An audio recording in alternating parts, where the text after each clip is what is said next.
Voilà. Shalom, shalom, bien-aimés. Que Dieu vous bénisse de partout où vous nous suiviez. Nous sommes très contents et heureux d'être encore une fois ensemble en ces lieux favorables que Christ nous a encore aimés. C'est à vous et à nous de prendre part à cette requête qui est la parole de Dieu. Nous savons du reste que tout le monde dans ce monde est concerné. Je salue de partout où vous vous trouviez dans le monde, à Kinshasa, Lubumbashi, ici à Kolwezi où nous sommes, à Moussonoï, quartier, de partout où vous allez nous suivre. Nous sommes le bien-aimé Arsène Ndala. Nous voulons juste vous présenter Christ Jésus dans votre vie. Pour tout un début de l'émission, nous sommes là et nous allons vous accompagner. Et il est juste recommandé à ceux qui vous puissiez aussi nous accompagner dans cette quête, qui est la mission que Christ nous a laissée sur cette terre, d'aller faire de toutes les nations des disciples. Que Dieu vous bénisse de partout où vous nous suiviez et que Dieu soit avec vous, que Dieu nous protège de tout ça. Pour un début, nous allons juste incliner notre tête de partout où nous sommes pour juste un mot de prière. Je vais prier pour tout le monde qui croit au nom du Seigneur Jésus-Christ. Notre Père qui est dans les cieux, que ton nom soit sanctifié. En ces lieux, nous te louons, nous t'adorons. Nous voulons que tu sois au rendez-vous. Sois notre Dieu, sois notre roi, parce que nous voulons t'élever. Il n'y a aucun autre nom que nous pouvons élever sur cette terre qui est le nom de notre Maître, Seigneur Jésus-Christ. Nous te louons, nous t'adorons pour toutes choses que tu ne cesses de faire dans notre vie. Souviens-toi de tous les prisonniers, les veuves, les orphelins, les malades, tous ceux qui sont dans les travaux, les hôpitaux, les voyages, de partout où ils se trouvent, de loin ou de près. Shalom, shalom, que Dieu vous bénisse. Aujourd'hui, nous allons commencer avec un thème qui porte préjudice chez tout le monde. La plupart, il y a de ceux-là qui mettent polémique sur le baptême. Il y a ceux-là qui disent que le baptême d'eau n'est pas d'actualité. Il y a de ceux-là qui baptisent et à quel nom et comment est-ce que ce baptême, depuis le commencement, a été dans les Écritures de notre Seigneur Jésus-Christ.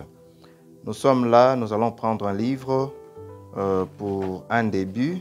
Nous allons prendre le livre de base qui est le livre de 1 Pierre.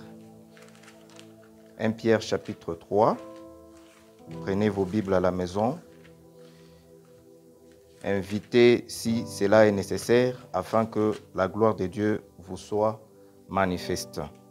Nous sommes dans le livre de 1 Pierre chapitre 3, les versets 20 à 21. Cela sera notre début. Nous lisons au nom de Seigneur Jésus-Christ. On peut commencer même à partir du verset 20. On nous dit: qui autrefois avait été incrédule, lorsque la patience de Dieu s'est prolongée au jour de Noé, pendant la construction de l'arche, dans laquelle un petit nombre de personnes, c'est-à-dire 8, furent sauvées à travers l'eau. Cette eau était une figure de baptême qui n'était pas la purification des souillures du corps, mais l'engagement d'une bonne conscience envers Dieu et qui maintenant nous sauve, vous aussi, par la résurrection de Jésus-Christ. Que Dieu bénisse la lecture de sa parole et que Dieu vous bénisse de partout où vous allez nous suivre. Là, nous voulons juste essayer d'entamer ou introduire sur le baptême, parler en quelque sorte de baptême d'eau pour permettre à ce que les autres aussi puissent en bénéficier. Et après la suite du baptême d'eau, nous allons aussi essayer d'expliquer toutes les autres étapes du baptême. Il y a ceux-là qui connaissent déjà que le baptême, dans le livre de Matthieu chapitre 3, le verset 11, la question nous est née partant des serviteurs du temps anciens. Ils ont posé la question à Jean-Baptiste. Dans le livre de Matthieu chapitre 11, Matthieu chapitre 3, le verset 11, on nous dit, mais le verset 10, déjà la cognée est mise à la racine des arbres, tout arbre qui ne produit pas de bons fruits sera coupé et jeté au feu. Mais je vous baptise d'eau pour vous amener à la repentance.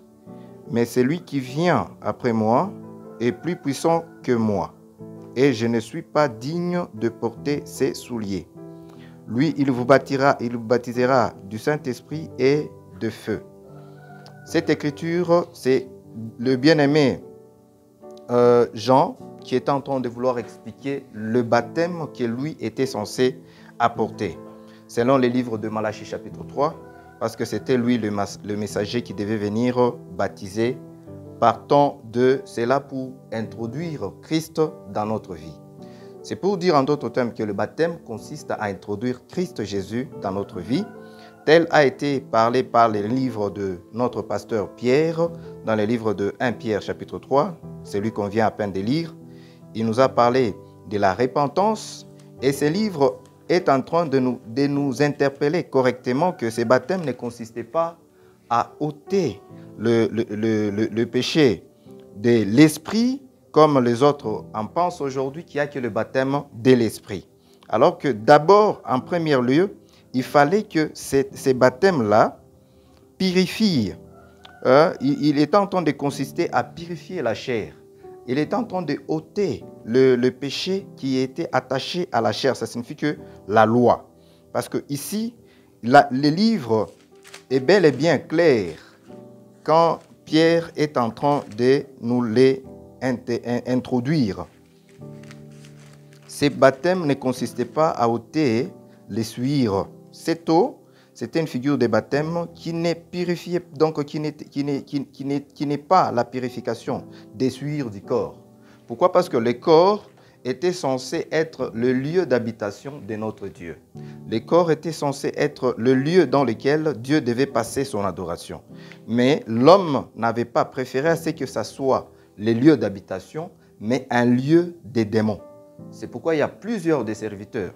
Nous voyons par leur, donc partant des comportements, quand on parle de serviteurs, nous voyons tous les collèges des disciples de Christ, des prophètes, que ce soit, je ne sais pas, le chantre, que ce soit, je ne sais pas, les pasteurs, tous ces collèges là-bas, ce sont les collèges de Christ Jésus, notre Seigneur.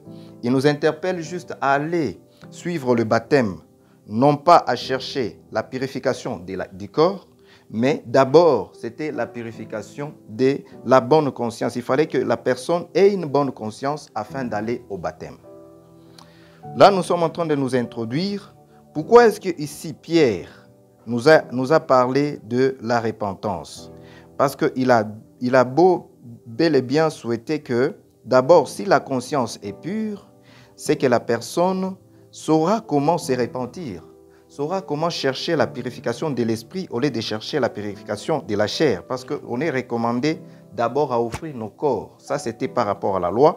Quand nous prenons le livre de Romains chapitre 12, le livre de Romains chapitre 12, le verset 2 est en train de nous parler par rapport à l'offrande de notre corps. Parce que l'offrande de notre corps consistait le sacerdoce mosaïque. Nous sommes dans le livre de Romains chapitre 12, le verset 1er jusqu'à 2. L'Écriture nous dit: « Je vous exhorte donc, frères, par les compassions de Dieu, à offrir vos corps comme un sacrifice vivant, saint, agréable à Dieu, ce qui sera de votre part un culte raisonnable. » C'est que Dieu cherchait à tout son culte dans les corps d'un serviteur qui, lui, pourrait l'accepter en tant que sauveur et seigneur de sa vie, par une pure conscience. C'est pourquoi le temps de Noé, le peuple était englouti dans l'eau parce qu'il n'avait pas eu le temps d'écouter le message du temps. Le message de l'air, c'était celui d'appeler les gens, de leur rappeler que Christ Jésus est en train de les appeler à vivre la pureté, d'abord de l'esprit. Si une fois que ta conscience est pure, cela pourrait te rapprocher vers Dieu. Si tu cherches à purifier plus les corps, comme les fait les autres, comme les fait les prophètes dans l'ancien temps, en utilisant l'hysope, en utilisant le sel, il y a des ceux-là qui ont utilisé le sel pour frotter leur corps, permettant à ce qu'ils soient purs devant Dieu. Mais Dieu ne cherchait pas cette offrande, vous allez vous rendre compte que dans les livres de Hébreux, je pense bien, Hébreux chapitre... Qu'est-ce que Dieu voulait partant du baptême ou partant de cette préfiguration du baptême de Noé? Qu'est-ce que Dieu est en train de chercher? Si nous sommes dans les livres de Hébreux chapitre 10, le verset 4, commençons même là-bas. L'Écriture est en train de nous dire, car il est impossible que le sang des taureaux et des boucs ôte le péché. C'est pourquoi Christ, entrant dans le monde, dit, tu n'as voulu ni sacrifice ni offrande, mais tu m'as formé un corps. C'est que Christ cherchait d'abord un corps dans lequel il voulait se sentir être adoré. Parce que tous ces temps, depuis l'éternité, Jésus-Christ n'avait pas de corps. Il cherchait un corps, les corps qu'il appelait Jésus, dans lesquels devait entrer ou habiter corporellement, partant de sa plénitude, afin que le peuple puisse connaître que Dieu nous a visités. Il fallait qu'il y ait un corps, parce que Dieu ne voulait pas descendre dans sa plénitude, dans sa grandeur de Dieu. Il est en train de chercher à avoir un corps dans lequel il devait donc tabernacler. Ça, c'est les termes qu'on pourrait mieux utiliser. Le rôle même du tabernacle, c'est que Dieu cherche à tout prix entrer. Dieu cherche à tout prix habiter. Cherche un corps dans lequel il veut être adoré. Le pourquoi du baptême qui consistait à la purification, c'est que Christ nous recommande à purifier nos corps, à offrir nos corps comme une offrande agréable à lui, saint, afin qu'il puisse tabernacler pour son adoration. Dans les versets 5 de Romains chapitre 10, l'Écriture continue. Il nous dit, c'est pourquoi Christ entrant dans le monde dit, tu n'as voulu ni sacrifice ni offrande, mais tu m'as formé un corps. Le verset 6 nous dit, tu n'as agréé ni holocauste, ni sacrifice pour le péché. Or, Aaron, lui qui était le premier cuisinier de Dieu, il devait chercher l'aliment le plus précieux que Dieu est en train de chercher, afin que Dieu puisse manger.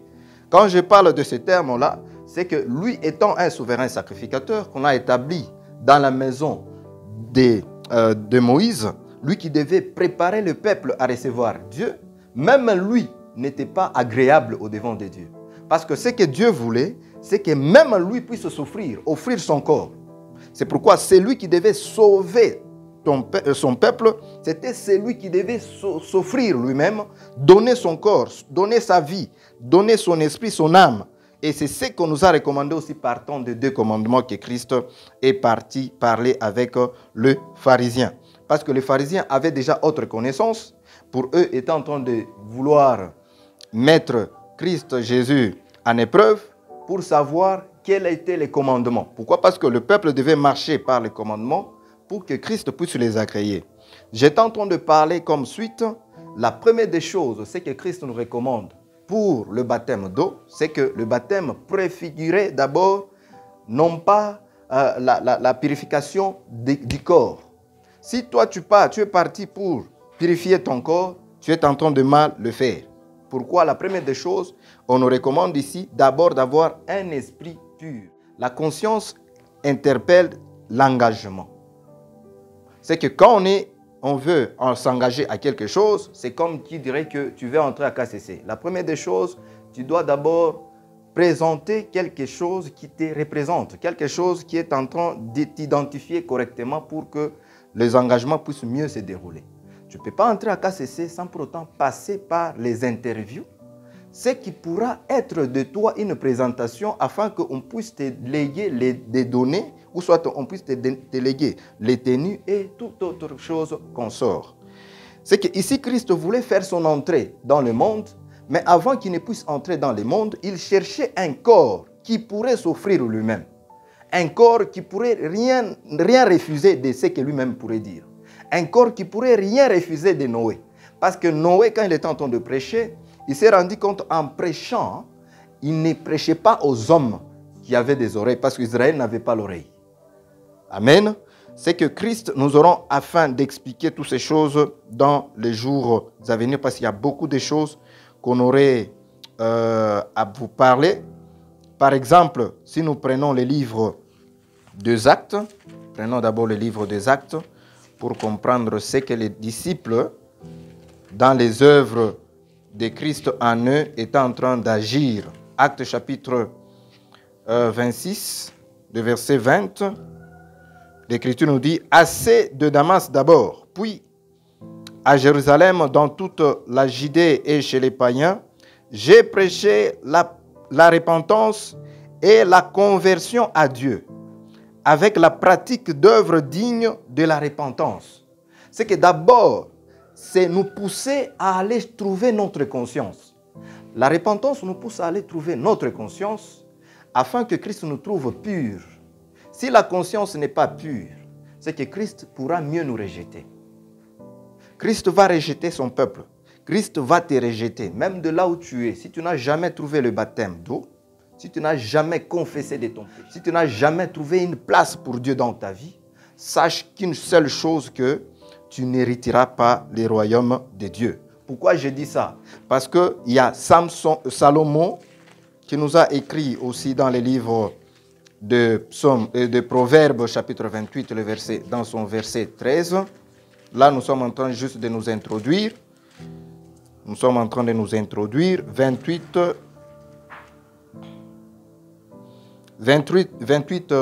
Proverbes, chapitre 28, le verset 13, l'Écriture nous dit « Celui qui cache ses transgressions ne prospère point, mais celui qui les avoue et les délaisse obtient miséricorde. » C'est qu'ici, il y a trois choses qui nous caractérisent. La première des choses, il y a un peuple donné qui cachait ses péchés. Il y a un peuple donné qui cachait ses transgressions. Or, quand tu caches tes péchés, tu ne sauras pas les avouer. Or, partant de la conscience, nous devons d'abord avouer. Avouer, c'est parler de sa bouche. C'est pourquoi il y a des gens qui confessent de leur bouche. Aujourd'hui, il y a une manière que les gens servent pour approcher les gens à Christ. Une sorte de confession. Oh, tu acceptes que Christ soit le Seigneur et le Sauveur de ta vie. Ça, ce n'est pas une manière d'appeler les gens vers Christ. La vraie manière, d'abord, il faut que la personne trouve une place de Christ dans sa vie. Ça signifie que lui-même confesse, et lui-même avoue, et lui-même délaisse. Ça signifie que s'il avait autre chose en lui, parce que ce qu'on doit laisser, ce sont des choses qu'on ne peut pas voir des yeux. Donc, c'est Christ lui-même qui peut toutefois entrer en nous et nous pousser à laisser ses péchés chéris. En tout cas, que Dieu vous bénisse. Nous sommes toujours là.